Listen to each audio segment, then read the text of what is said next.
Created dashboard to help track my students who are out in the world working and wanting to get credit through occupational internship, OJT, etc. This tutorial is going to walk you through how to use this dashboard if you want, and some of the tips and things that I've built into it. Okay, so when you first come to the dashboard, you're going to see the home page. This is a high-level view of all your students and where they sit in the program. There are a number of components to the program. They need to be, some things need to be in place before they can be enrolled in occupational internship. So this column tells you, do they have those pieces in place? And we'll go over those in just a second. Are there safety documents secured and filled out? Is their job compliant, both with the work that they're doing and then the hours that they're working? Have they filled out time cards and submitted them to you every week? And then there's a number of evaluations that you as the coordinator need to do to help the student, monitor the student, and then help the student get better. So let's go through a real life example here. Or a fictitious example. First thing I'm going to do, let's say a new student comes to you and they want to join occupational internship because they're working at Domino's. So first thing you'd do is you would say add new student. And then you would, fill out this information about them. So again, this is a fictitious thing. So I'm going to say Chang Zong is my student. They go to Como. Their birthday is 5/11/2006. Their ID is that. And their email address is...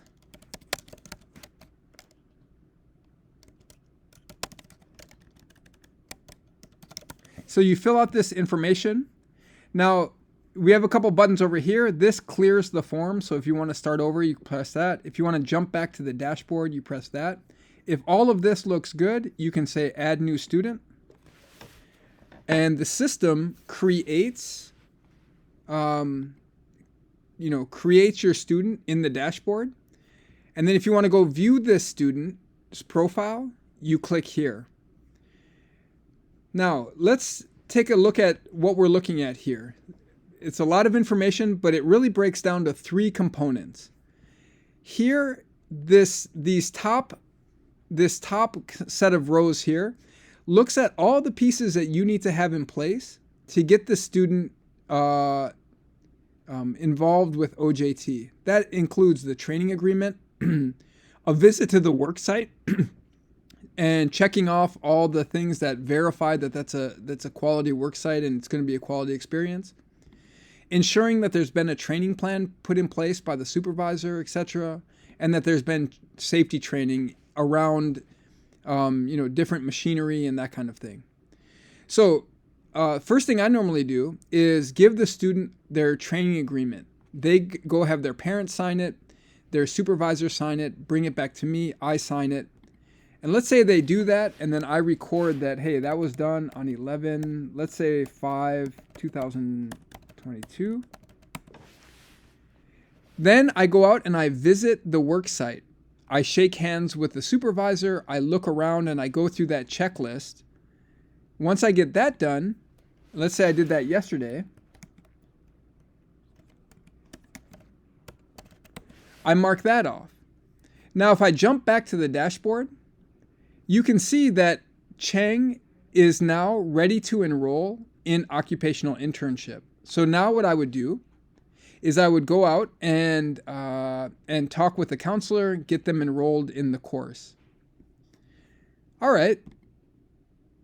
Let's go back to Chang's profile. I would be talking with the student about submitting time cards to me. I have a special type of time card. I don't ask for pay stubs. I ask for these time cards to be filled out and signed by the supervisor and the student. And so let's say that first week goes by and they get me the time card. Great. We're in quarter 2. So I just marked week 1. They got me that. And let's say the next week goes by, they give me another. So you can see this whole section right here is on recording that the student has gotten you their time cards. Again, if we flip back to here, you can see that they've gotten me 2 out of the 10 time cards. Let's go back. And you can just keep in track of that as you go. Another important thing is recording the company information. So I told you that Chang works at Domino's. You can put in the address. Their supervisor is, I don't know. And the contact information, which is really important because you're going to be contacting them quite frequently. And then here's a spot for any notes. Let's say that you wanted to ensure that or next week Monday is going to be a time for you to meet with them, and so you can write some notes here. Hey, another part is recording their time. Now check this out. So here you're gonna say, from the training agreement, you're gonna identify when they're working. And so let's say they say, hey, on Friday, I'm working from 4 p.m. to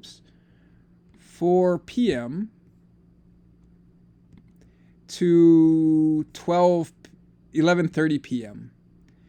Whoa, now look at this. It calculates the number of hours they're working in a shift.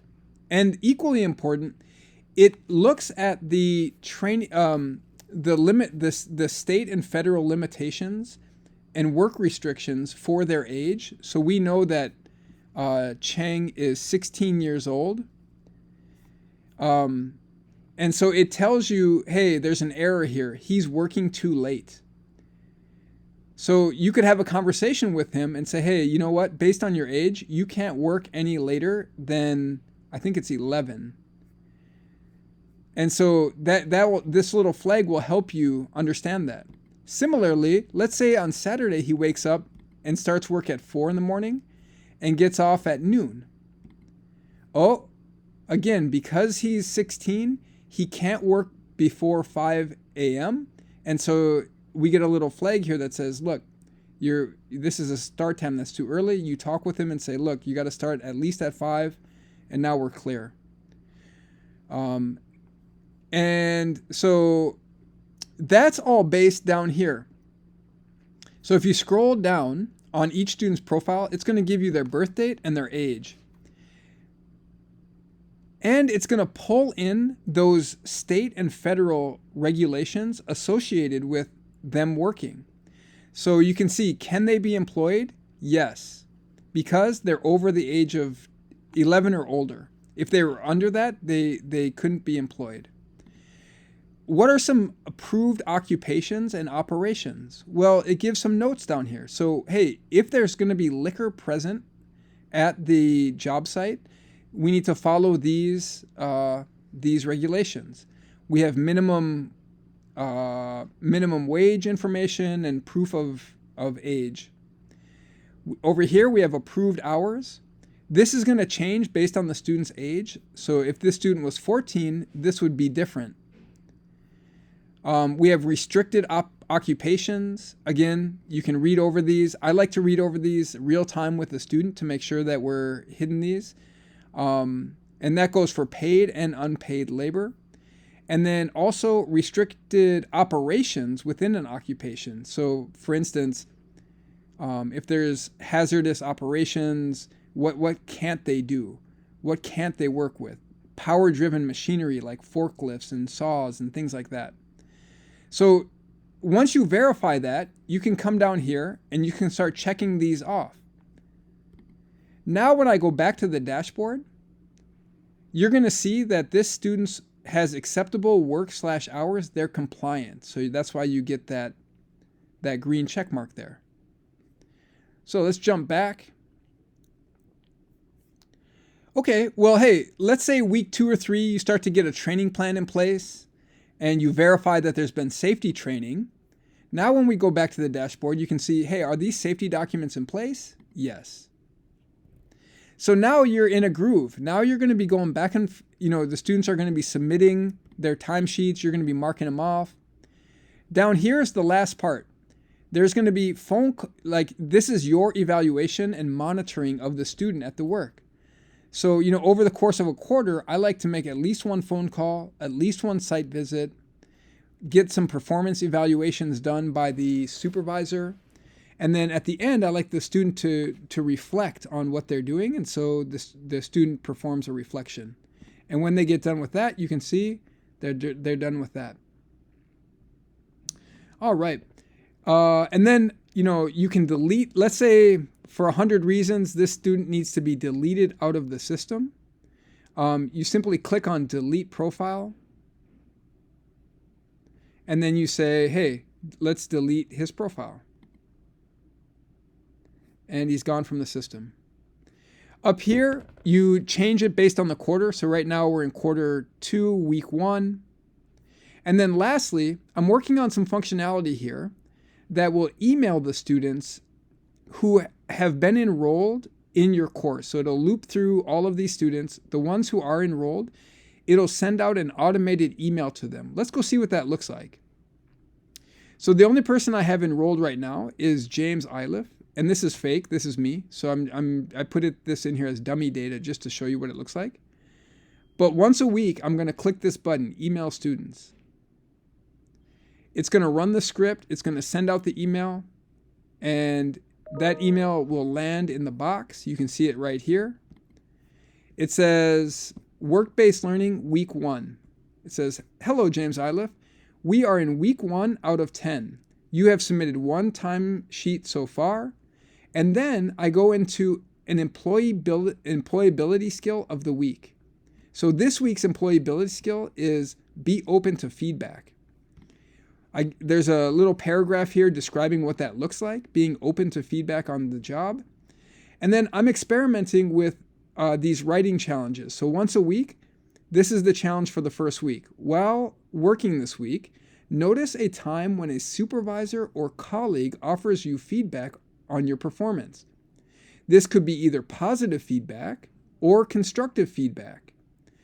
And then I want them to write about it a little bit. Describe the situation that led to the feedback. Describe the feedback in detail. Describe how you took the feedback. What was your response?